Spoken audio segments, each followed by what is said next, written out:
Hello friends, welcome to my YouTube channel. आज मैं काफ़ी टाइम के बाद मैं ब्लॉग डाल रही हूँ।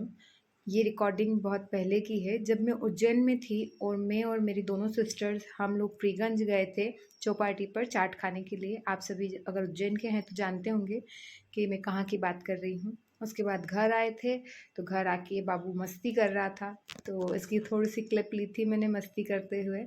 ये काफ़ी इन्जॉय किया है इसने मामा घर में, और सब लोग इसके साथ इतना खेलते थे, पता ही नहीं चलता था समय का कि कब सुबह हो रही है कब शाम हो रही है। और मुझे ज़्यादा प्रॉब्लम भी नहीं होती थी, ये सिर्फ फीड करने के लिए मेरे पास आता था। बाकी सभी लोग आपस में इसको खिलाते रहते थे, खेलते रहते थे। और फिर जो मदर्स डे था उस पर मैंने मदर्स डे का शूट किया था। ये मैंने चावल से बनाया था। मैंने यूट्यूब पे या इंस्टाग्राम पे कहीं पे देखा था इस टाइप का, तो मैंने वही सेम टू सेम बनाने की कोशिश की थी। हालांकि सेम तो नहीं बना था, फिर भी मैंने कोशिश की थी। और फिर इसका फ़ोटो शूट किया, तो इसको जैसे तैसे हम लोग हँसाने की कोशिश कर रहे थे, पर ये हँस नहीं रहा था। फिर धीरे धीरे जैसे तैसे मेरी सिस्टर्स वगैरह ने हमने इसको ट्राई किया हँसाने का, और 2-3 पिक्चर क्लिक हुए थे जो कि अच्छे थे, स्माइलिंग फेस के साथ आ गए थे। और फिर उसके बाद में वापस से लग गए भैया काम पे, पापा खिलाने के लिए इसको। पापा तो इतना खिलाते हैं इसको, इतना ज़्यादा इन्जॉय करता है ये पापा के साथ में, इतनी बातें करता है जितनी बातें ये मेरे साथ भी नहीं करता था। पापा के साथ सारे बच्चे ही ऐसे रहते हैं, क्योंकि पापा बहुत अच्छे से बात करते हैं, ज़ोर-ज़ोर से बात करते हैं, तो बच्चों को भी अच्छा लगता है। वो अच्छे से इंटरैक्ट कर पाते हैं उनसे। तो बस पापा वही कर रहे थे, और पापा रात में ऐसे सुला भी देते थे, मुझे ज़्यादा प्रॉब्लम भी नहीं होती थी जब मैं मायके थी। रात में ही उनके पास में गोदी में लेके उसे झूला देते रहते थे और वो सो जाता था।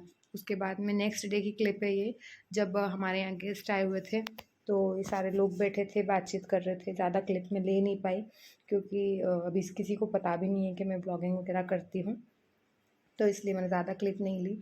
और ये फिर ऐसे मसाज करके मैंने लपेट के रख दिया था सुला दिया था, तो मैंने एक बड़ा क्यूट लग रहा था, तो मैंने इसकी क्लिप ली थी। और फिर ये इसकी मासी के साथ में इंजॉय कर रहा है, तो ये भी मैंने क्लिप ले ली थी। मैंने नहीं ली थी एक्चुअली, ये इसी ने ली थी, तो इसी के मोबाइल में से इसने मुझे बाद में सेंड की थी, तो मैंने ये भी क्लिप ऐड कर दी। देखिए कितना क्यूट लग रहा है इसमें, मस्ती कर रहा है उसके साथ में। ये सिर्फ पापा के साथ और इसकी मौसी के साथ और नानू के साथ, इसकी नानी के साथ बहुत एंजॉय करता है ये, क्योंकि ये लोग इससे रोज़ बात करते हैं, तो ये इनको पहचानने लग गया है अब। वीडियो कॉलिंग रोज़ आती है। अब मैं यहाँ पे अपने मामा घर जा रही थी, तो ये इसकी मौसी और पापा, मतलब मेरे पापा, इसके नानू छोड़ने के लिए आए थे हमें। और मैं अपनी मम्मी के साथ में रतलाम जा रही थी मेरे नाना के यहाँ पे, क्योंकि मैं वहीं पे रही हूँ। तो 2 मायके हैं मेरे, तो उज्जैन और रतलाम दोनों जगह। तो पापा बस देखिए, बिल्कुल पापा को फर्स्ट टाइम मैंने रोते हुए देखा, पापा रो दिए थे इसको छोड़ते वक़्त। मेरी विदाई में नहीं रोए पापा, पर हाँ, इसको छोड़ते वक़्त पापा रो दिए थे, तो काफ़ी अजीब लगा मुझे देख के। फिर ये मम्मी और हम दोनों जा रहे हैं। मम्मी ने इसको साड़ी उड़ा दी थी, ताकि इसको डायरेक्ट हवा ना लगे ट्रेन में। और फिर वहाँ जाने के बाद में ये मेरे मामा जी हैं, इन्होंने ही मेरा कन्यादान किया था, तो एक तरह से ये भी इसके नानू ही हैं। तो 11 के दिन इसका वहाँ पे गौशाला पे गए थे हम लोग, और इसका दान करवाया था इसके हाथों से। ये घास वगैरह गाय माता को खिलाई थी, तो काफ़ी अच्छा लगा मुझे। पहली बार मैं चाहती थी कि ये हो जाए, और वैसाख महीना था, और वैसाख महीने की 11 के दिन नाना जी वगैरह ने बोले चली जाओ, और मेरा भी काफ़ी मन था कि मैं चली जाऊँ। तो बस मैं फिर आ गई थी मामा जी के साथ में। और फिर यहाँ पर हमने गौशाला में गाय को चारा वारा खिलाया, और फिर हम लोग वीडियो वगैरह बनाई, फ़ोटो वोटो खींचे। फिर हम लोग निकल गए थे, क्योंकि घर पे वापस फटाफट पहुँचना था, मामा जी को दूसरा काम था, इसलिए फटाफट घर निकल गए थे। यहाँ पर थोड़े बहुत फ़ोटो वगैरह खींचे थे, और मैं भी काफ़ी टाइम के बाद में आई थी, तो मुझे काफ़ी अच्छा लग रहा था यहाँ पे आके। मैं शादी के पहले मामा जी के साथ आया जाया करती थी, कभी कभी आना हो जाता था यहाँ पर, लेकिन शादी के बाद तो ऐसा मौका ही नहीं मिला आने का। और मौका मिला भी तो बाबू के साथ आने का मौका मिला, तो काफ़ी अच्छा लग रहा था मुझे। और शादी के बाद शायद 5 साल हो गए, 5 साल में पहली बार यहाँ पर आई मैं गौशाला में चारा डालने के लिए।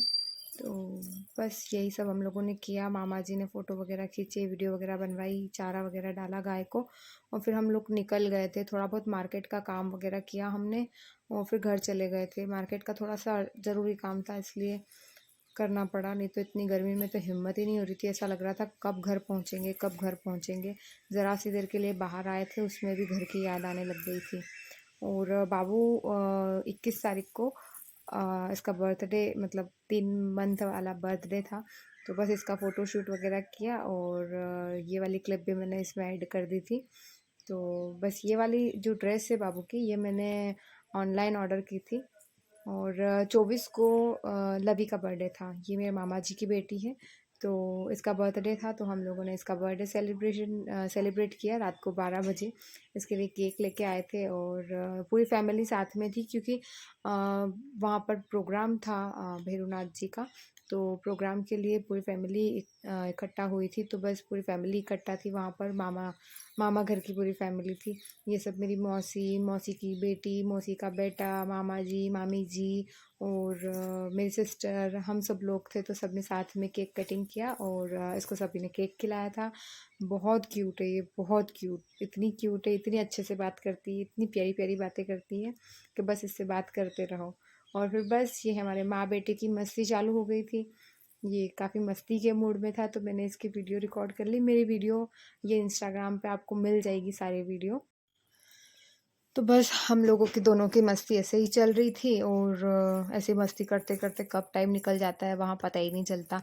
बच्चे के साथ में कब सुबह होती है, कब शाम होती है, कौन सी तारीख होती है, कौन सा वार है, कुछ भी पता नहीं चलता। और नेक्स्ट डे फिर हम लोग आ गए थे अपने घर आ गई थी मैं, और इनको सडनली काम पे जाना पड़ा, तो फिर मैंने बाहर से खाना ऑर्डर किया था। अकेले बच्चे के साथ नहीं मैनेज हो पा रहा था मुझसे, तो फिर मैंने बाहर से खाना ऑर्डर किया था। तो बस वही खाना आया था, वही सब खाना मैंने खाया और काफ़ी अच्छा लंच हो गया था। हेवी था, इतना मुझसे खाया ही नहीं गया, तो आधा तो फिर ऐसे ही मैंने बाद में खाया था। तो थोड़ा बहुत वही दाल चावल, गुलाब जामुन, सब्ज़ी वगैरह और रोटी और यही सब था। और काफ़ी ठीक-ठाक खाना था, मतलब इतना अच्छा भी नहीं लगा मुझे और इतना बुरा भी नहीं था।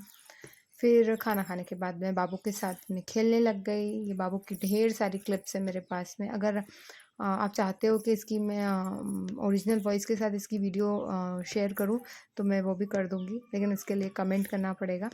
तो मैं इसकी सारी वीडियोस शेयर करूँगी यूट्यूब पे। और ये अब 3.5 मंथ कंप्लीट हो गया है, तो अब धीरे-धीरे पलटी मारना शुरू कर रहा है।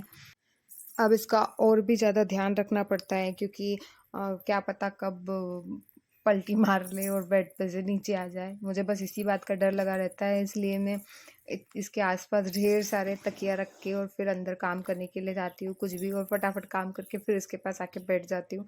मेरा आधा ध्यान, मतलब आधा क्या पूरा ही ध्यान इसकी तरफ ही रहता है कि कहीं कुछ नीचे वीचे ना गिर जाए, पलट ना जाए। इसका हाथ पलटी मारते वक्त बच्चे अपना हाथ अंदर फंसा लेते हैं, तो इसे अभी हाथ निकालना नहीं आता है, तो ये बार बार पलटी मार लेता है और हाथ निकालवाने के लिए रोता है बार बार। तो बस मेरा पूरा दिन इसी में चला जाता है, इसके साथ मस्ती करते करते, इसके लिए इसका काम करते करते सारा पता ही नहीं चलता कहाँ दिन पूरा हो जाता है। तो बस इसी के साथ मैं आज की वीडियो में ख़त्म करती हूँ और जल्दी ही नई वीडियो लेकर आऊँगी। Thank you so much.